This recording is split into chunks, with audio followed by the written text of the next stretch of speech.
estaba en conocimiento de la violencia que se avecinaba. Habían alertado sobre la posibilidad de que hubiera violencia en la marcha. Ese es Marcel Graniel. Y no entiendo cómo funcionarios públicos que nos alertaron que iba a haber violencia en la marcha no utilizaron la fuerza pública para impedir que la marcha llegase hasta donde llegó, que hubiera sido la manera de impedir la masacre que hoy en día hemos visto. Pero el canal que dirige mantuvo insistentemente en pantalla el llamado a seguir avanzando hacia Miraflores.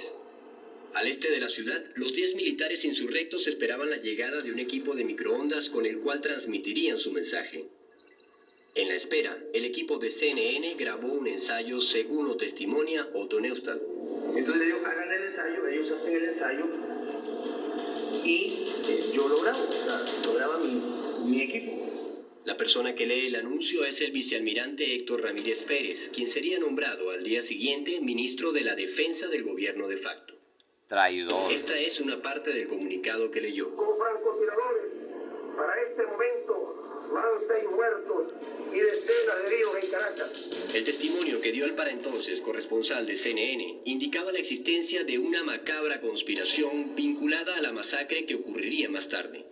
En esa prueba ya se habla de muertos cuando todavía no había un solo muerto en la calle. Este grupo de oficiales no solo llamaban a una insurrección militar, sino que anunciaban la cifra de víctimas por adelantado. El corresponsal internacional fue testigo de ello. Para este momento, van 6 muertos y decenas de heridos en Caracas.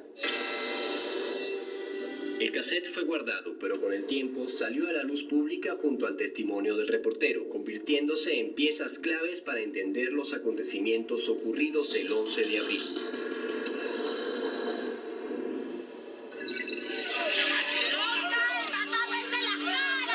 Alrededor de las 3 de la tarde hay enfrentamientos con piedras y bombas en el Calvario y frente al Liceo Fermín Toro.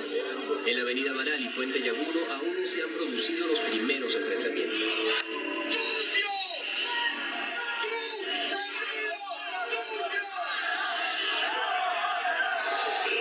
Los dirigentes de oposición se retiran de la zona.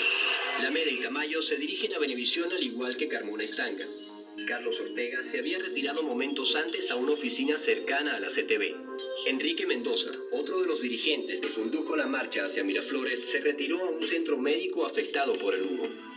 Aludiendo a diferentes motivos, cada uno de estos dirigentes de oposición fue retirándose justo antes de que comenzara la masacre, mientras sus seguidores permanecieron en el lugar. Son las 3:20 de la tarde y en vivo las televisoras muestran a los primeros heridos que caen en el bando bolivariano. Hay alguien que va cargando como algún herido también, pero desde la sede de Miraflores hay alguien, un grupo de personas cargando a alguien, pero esas personas podrían ser de los círculos bolivarianos porque tienen las boinas rojas. Ya se había desatado la violencia. En la avenida Baral, la unidad blindada de la Policía Metropolitana arremete contra los manifestantes bolivarianos aproximadamente a las 3:20 de la tarde. Esta cámara no grabó la escena completa, pero pudimos determinar lo que ocurrió en la esquina siguiente, sincronizando con otra cámara que grababa la misma escena. La moto que sube esta esquina, llamada Pedrera, es nuestro punto de referencia para sincronizar las dos cámaras. Se trata de la misma escena grabada desde dos ángulos distintos. Esta cámara permanece encendida sin cortar la imagen hasta que sube a la esquina siguiente. Avanzamos en cámara rápida, comprobando que no existen cortes de grabación de cámara. Cuando llegamos a la esquina Muñoz, nos encontramos con la primera víctima por impacto de disparo en la cabeza de ese día. Se trata de Tony Velázquez, quien se encontraba en el bando bolivariano. Un único disparo lo impacta en el lóbulo frontal izquierdo mientras arremetía la unidad blindada. Tony Velázquez marca el inicio de víctimas por la presunta acción de francotiradores ese día.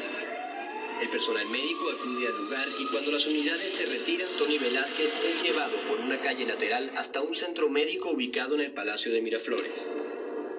Una cámara fotográfica desde este punto recoge el momento en que lo trasladan en camilla.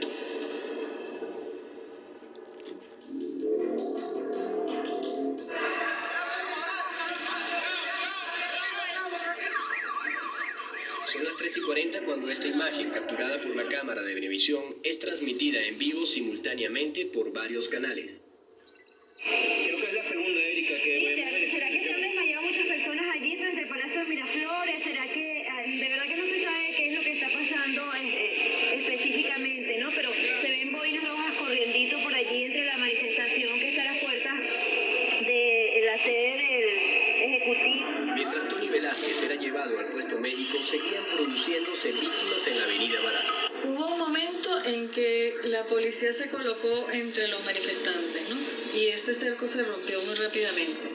Desde la 1 de la tarde de ese día, la Guardia y la Policía habían planificado conjuntamente varios puntos de seguridad en los alrededores de Miraflores.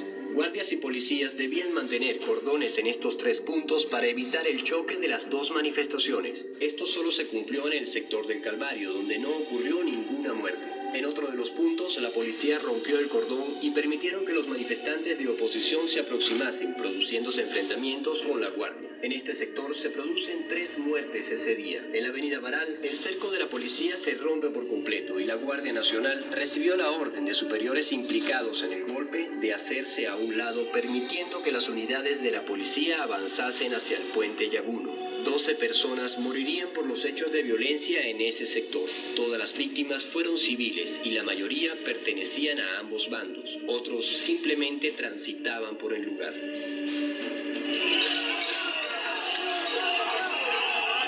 Al sur de la avenida Baral y desde una de las unidades blindadas se producen disparos hacia el puente Yaguno.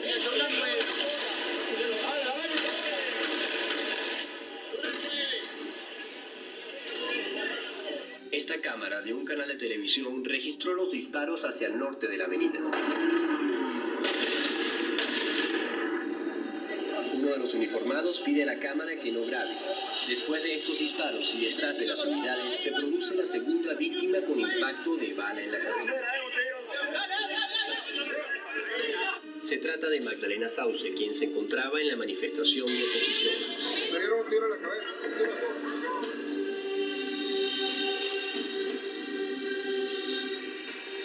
Con esta víctima van 2 personas impactadas de bala en la cabeza. Ya hirieron una chama y ahora viene otra herida y un tipo que lo carga en la moto. Esto es un desastre total. Los disparos que sufren ambas manifestaciones, lejos de dispersarlas, enardecieron los ánimos de ambos grupos. Se encuentran a una cuadra de separación y se producen enfrentamientos con piedras y botellas. Se escuchan varias detonaciones y cae un manifestante bolivariano por herida de bala.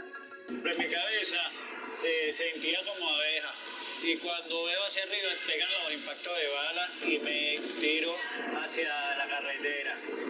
En la carretera me devuelvo y cuando me devuelvo es cuando me impactan de 2 tiros. Siguen escuchando. Te salvaste porque son los francotiradores de la oposición. De la oposición es impactado por una Metido bala ahí que tenía Estados en el Unidos, cuerpo. ahí pagándole ahí, robándose el petróleo de Venezuela. El joven de 34 años pierde la vida. Diógenes López, manifestante bolivariano, se encontraba en el centro del puente Yaguno y recibe 2 impactos de bala, uno de ellos en la cabeza. Siguen escuchándose detonaciones, pero nadie identifica de dónde provienen. La cámara lenta nos permite distinguir los fogonazos de disparos efectuados desde el interior de una de las unidades blindadas.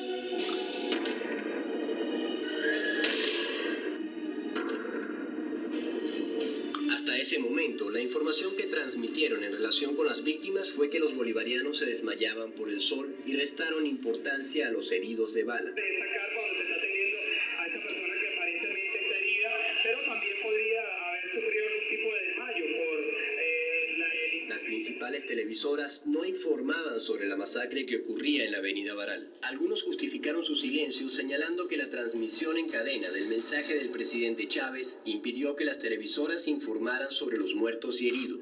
El presidente había previsto, había premeditado todo lo que iba a ocurrir y trató de que los medios de comunicación no informaran sobre esa masacre que estaba ocurriendo porque él tenía ocupadas las cadenas, por la cadena de las Sí, televisoras. ese condenado que está hablando se llevó todo el dinero de Venezuela. No había ninguna transmisión en cadena. A partir de las 3:10 de la tarde se produjeron más de 20 víctimas en un lapso de 30 minutos.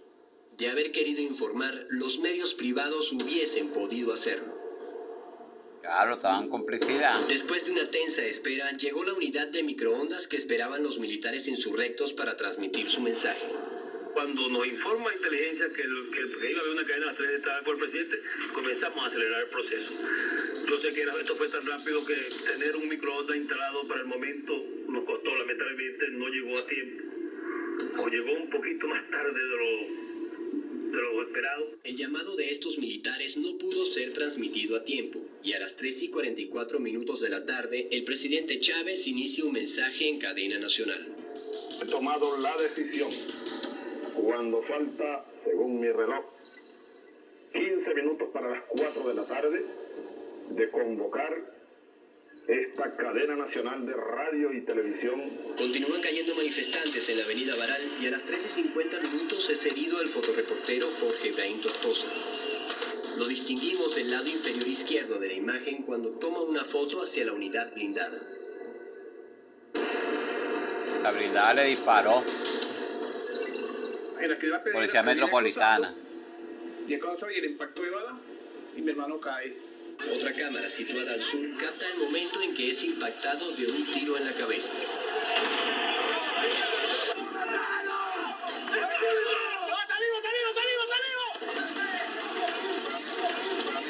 Son las 13:50 de la tarde. Su cámara fotográfica desapareció del lugar.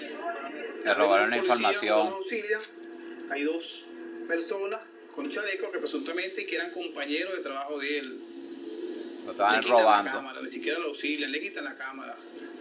En esta imagen, donde policías y manifestantes trasladan a Tortosa, se distingue una persona que se aleja del grupo llevando algo en sus manos. La pistola. Los policías lo detienen, le quitan la cámara. Ellos van detenidos.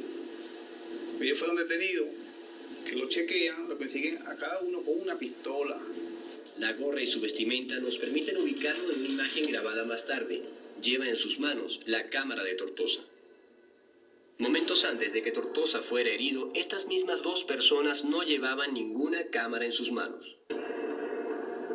Lo ponen a la orden del Tribunal 24 de Control, ¿verdad? Y los absuelven a ellos. Salen en libertad. Para los familiares de Tortosa sigue siendo un misterio lo que pasó con las últimas imágenes tomadas por el fotoreportero. Claro, tuve la fotografía salteada, incluso unas fotos que no son de él. Entonces quedan muchas dudas, ¿verdad? Quedan dudas en qué dudas.